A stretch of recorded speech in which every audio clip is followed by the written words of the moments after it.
Welcome to Dark Knight Films Reviews and another action movie night. Tonight, I will be reviewing Star Wars Episode 3, Revenge of the Sith, released in 2005. Written and directed by George Lucas, starring Ewan McGregor, Natalie Portman, Hayden Christiansen, Ian McDiarmid, Samuel L. Jackson, Jimmy Smits, Christopher Lee, Anthony Daniels, Kenny Baker, Frank Oz, Matthew Wood, and Temuera Morrison.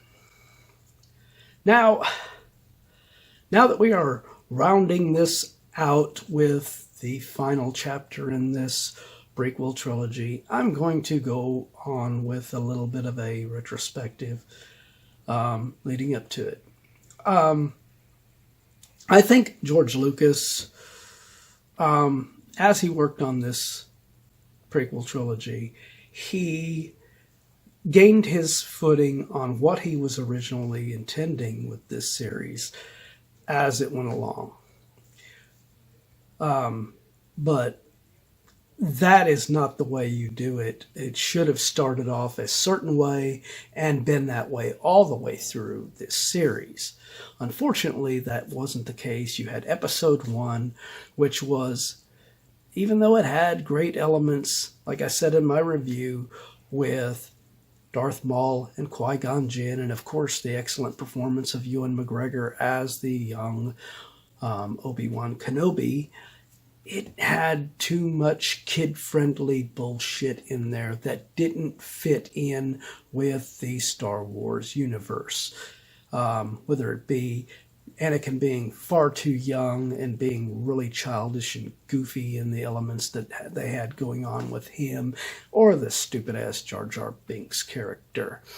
Thankfully, Episode 2 did curb a lot of that, and he learned from his mistakes, sort of, and introduced a great character with Christopher Lee's Count Dooku character. And Hayden Christiansen was a big improvement as Anakin Skywalker. And even though his dialogue was written very shittily in that film, he did the best he could with what he was given in there. And of course you had Padme Amidala getting really good time to shine and become a strong, badass female character, which was great. Then we get to this one, which it does make a lot of elements really, really improved in this. Hayden Christensen is getting a lot better dialogue written for him.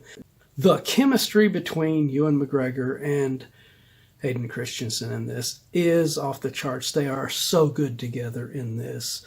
Unfortunately, I feel that this film really took the Padme character and just put her on the sideline, even though she is basically the lead in this as a female. It's not like you'd really notice it. She doesn't get near as much screen time. She doesn't get near as much to do.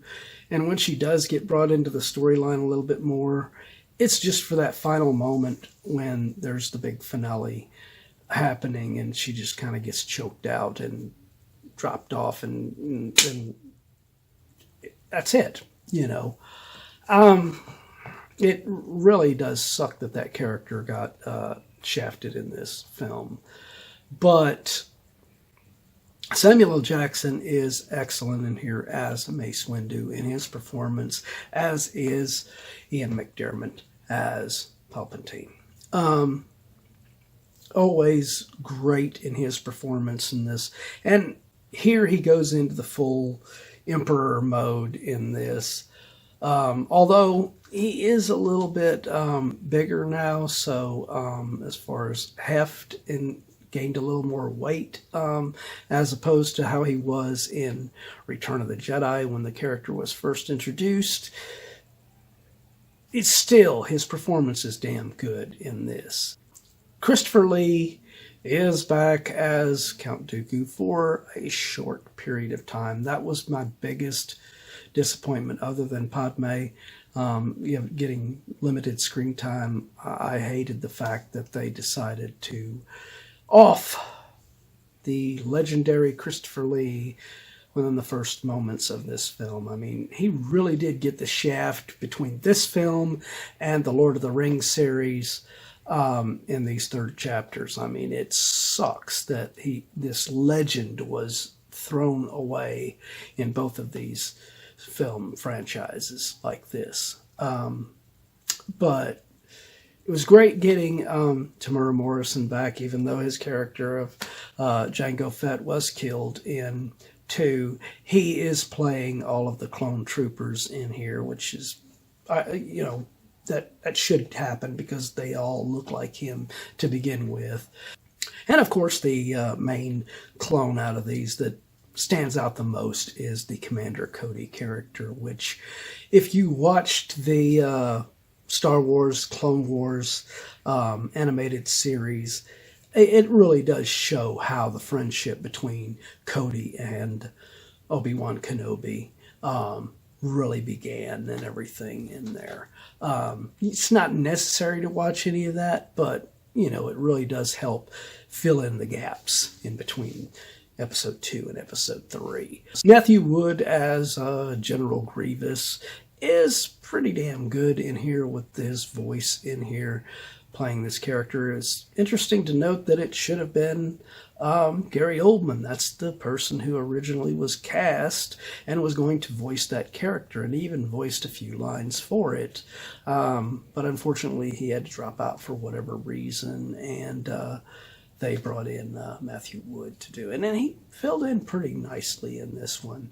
The character is just useless, though, in my opinion. I mean, he is highly intimidating looking, and the fight between him and Obi-Wan Kenobi is fairly good.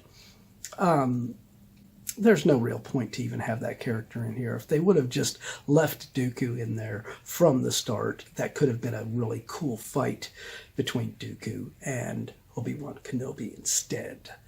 The finale of this film is what makes this one the best in this series, in my opinion. Even though it does have something that hampers it, and I hate that.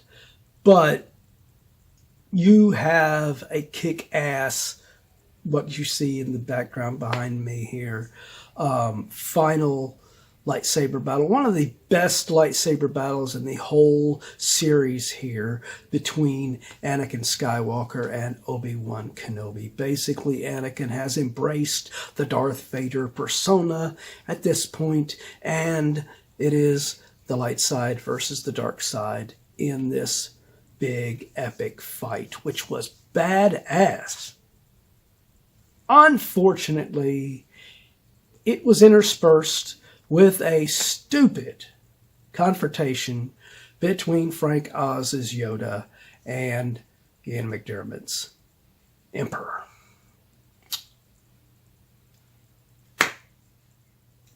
It would have been fine had they done like they started in this fight, with just using force powers against each other.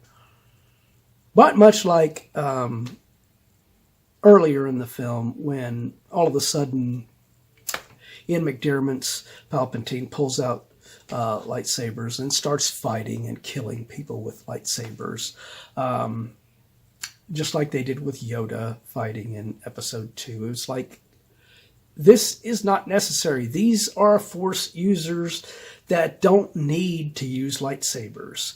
I don't know why Lucas decided to do this, but then you get this stupid lightsaber battle between Yoda and Palpatine, which is such a stupid fight. It is so horribly done. It is a CGI mess. It is not even Ian McDiarmid in most of this fight. It is a CGI stunt double flipping around just like Yoda is. They are just flipping around each other, and it is just a ridiculously stupid scene, and it hurts the impact of that final lightsaber battle between Anakin and Obi-Wan, unfortunately. Why Lucas decided to go that route, I have no idea, and it just perplexed me in the theater, leaving. Even though I was pleased with the final fight between Anakin and Obi-Wan, you couldn't help but be disappointed with it being interspersed with this stupid, comical, goofball fight between Yoda and Palpatine.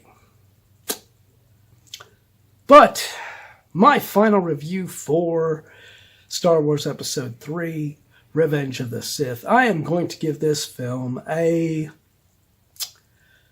8.9 out of 10. Jesus, this film could have been a 10 out of 10 had Lucas given Padme more screen time and more scenes to do what she was doing in Episode 2, which I loved all of that, instead of sitting her on the sidelines. And then, of course, the killing of Christopher Lee really hurt it. And, of course, that final fight between Yoda and Palpatine. It's just, why? But what do you guys think of Star Wars Episode 3, Revenge of the Sith? Do you agree with my review? Do you disagree? Let me know in those comments down below. And as usual, if you enjoyed this video, do not forget to like, share, and subscribe. And don't forget to click that bell icon so you can be notified about future videos just like this one. And while you're by the subscribe button, click that join button and become a Dark Knight fan. As a Dark Knight Fan Plus member, you have access to an area on the channel right now where you can request a movie, TV series, or ranking video of your choosing. And when that video goes up, it will go up for all Plus members prior to it going up for all other subscribers. So if you want to get interactive and help me to get more movies on this channel that I might not normally review, become a Plus member. Well, that's it for another action movie night. If you missed last week's action movie night, check out the link above to get caught up on that one. And if you've missed any other videos, check out this down here where you can watch a playlist of any of our action movie nights that you have missed.